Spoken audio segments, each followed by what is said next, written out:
Marlène et Jean-Claude sommes très heureux de te présenter une émission très spéciale afin de comprendre les faits d'actualité. Merci pour ta fidélité. Oh, merci de nous recevoir.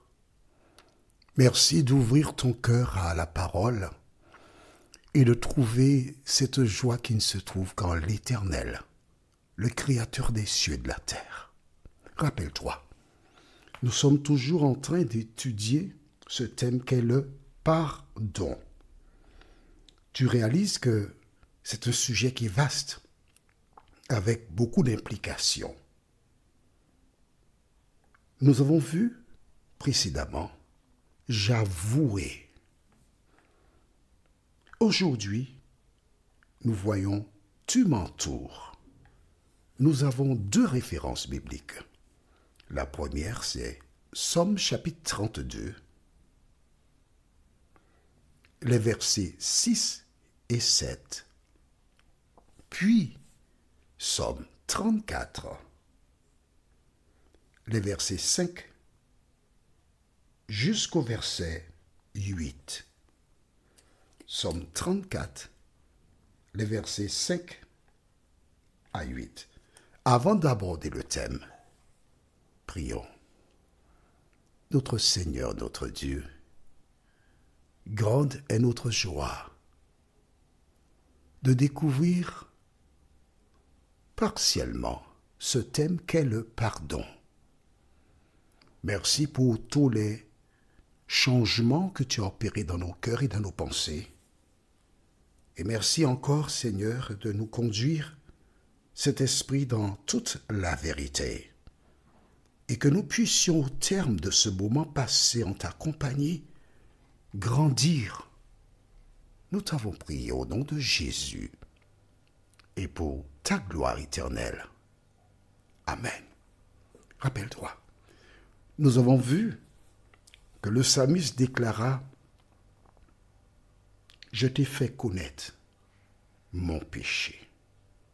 Je t'ai fait connaître mes transgressions de la loi. Je n'ai pas caché, Seigneur. » Exactement comme le fils prodigue à son retour a avoué à son père.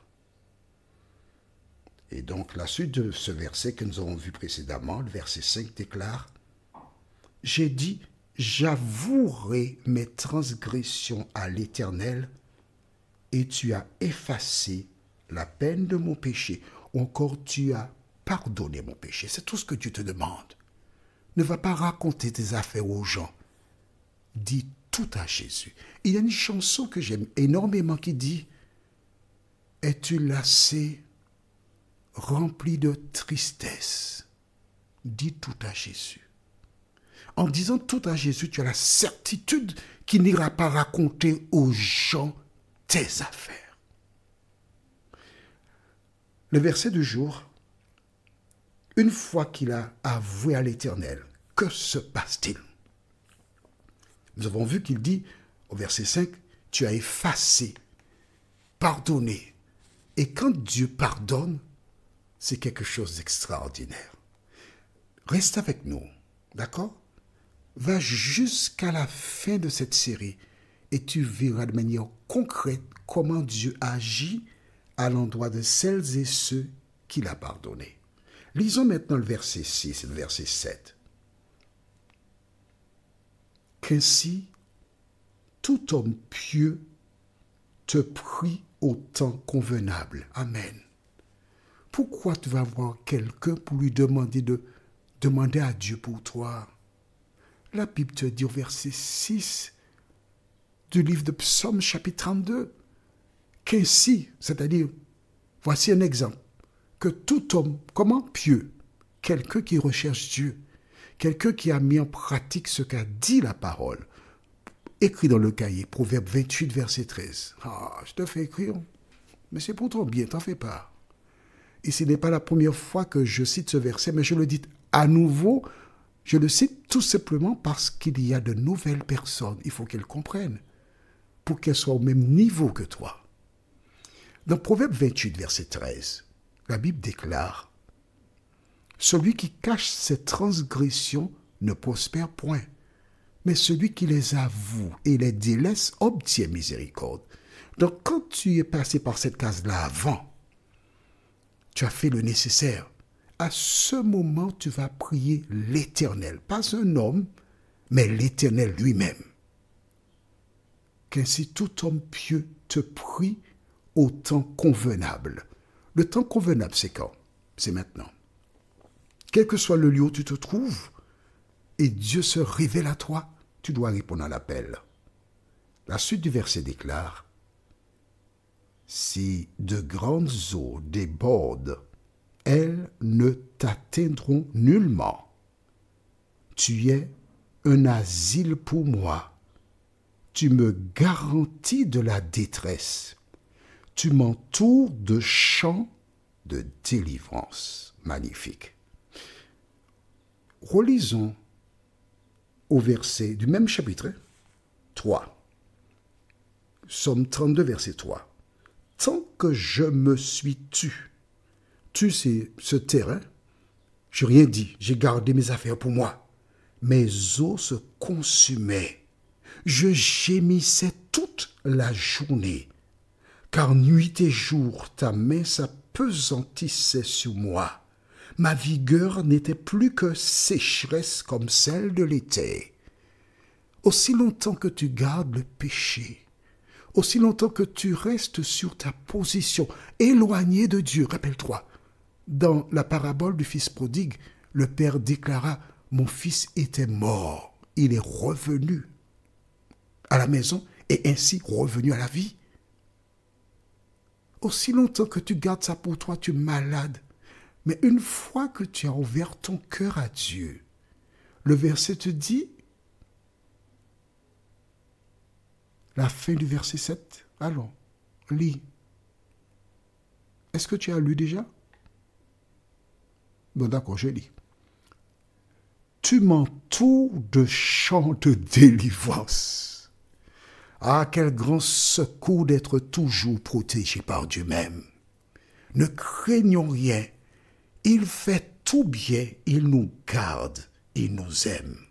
Il dit, je veux vous rendre heureux, laissez-moi tout conduire. Si je vous prends pour mes enfants, rien ne pourra vous nuire. Jésus voudrait te prendre comme enfant. Jésus voudrait que tu aies des chants de triomphe. Tu n'as qu'à regarder. Quand nous commençons l'émission, avec quelle joie je te reçois. Tu sais pourquoi? Parce que j'ai expérimenté exactement ce que je viens de lire pour toi. La deuxième référence, elle est belle.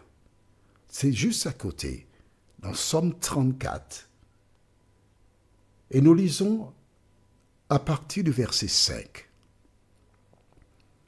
J'ai cherché l'Éternel et il m'a répondu.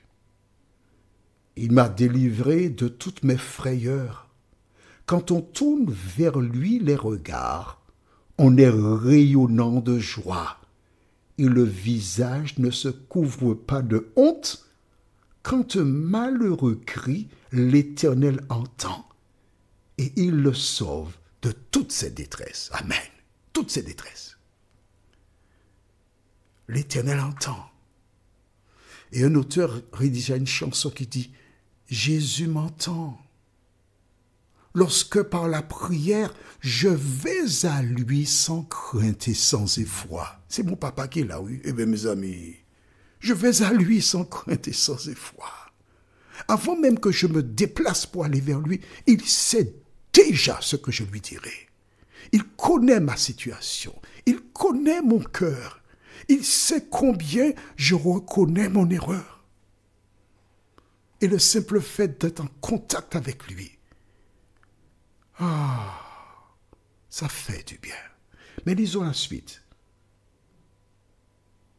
Verset 8. L'ange de l'Éternel campe autour de ceux qui le craignent, qui craignent donc l'Éternel, et il les arrache au danger. Il y a des personnes qui veulent te faire du tort. Et tu crains, tu as peur. Ces personnes te dominent. Mais ton Dieu te dit aujourd'hui, la parole te dit que l'ange de l'Éternel campe, c'est-à-dire qu'il habite autour de toi et il te délivre, quels que soient les problèmes que tu rencontres. Aussi longtemps que tu t'appuies sur les promesses de l'Éternel des armées, tu n'as rien à craindre, parce que Dieu n'est pas un homme pour mentir, ni un fils d'homme pour se repentir. Prions. Notre Seigneur et notre Dieu,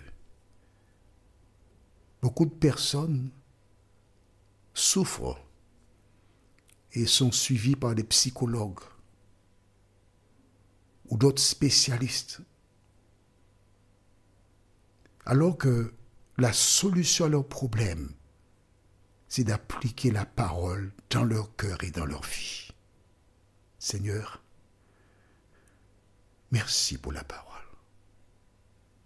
Merci de nous aider à prendre un nouveau départ en nous appuyant sur le rocher des siècles, en gardant l'esprit que la parole divine est le puissant médicament pour notre salut. Seigneur, plusieurs ont commis des erreurs, se sont laissés embobiner, trompés par l'ennemi, mais aujourd'hui qu'ils découvrent la vérité, d'aide les aider à marcher selon la vérité. Fais-nous du bien comme toi seul peux le faire. Et conformément à ce que Psaume 34, verset 8, que les anges campent autour de nous pour nous protéger et nous arracher au danger, nous t'en prions. Au nom de Jésus et pour ta gloire éternelle. Amen. Que l'Éternel continue de te bénir et il me tarde de te retrouver. Nous sommes parvenus au terme de notre réflexion.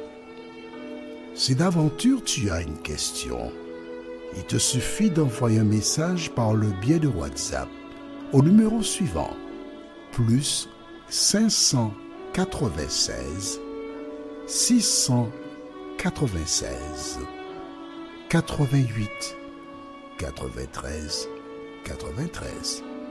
Et alors Jean-Claude, moi, je me ferai un réel plaisir de répondre à ta question.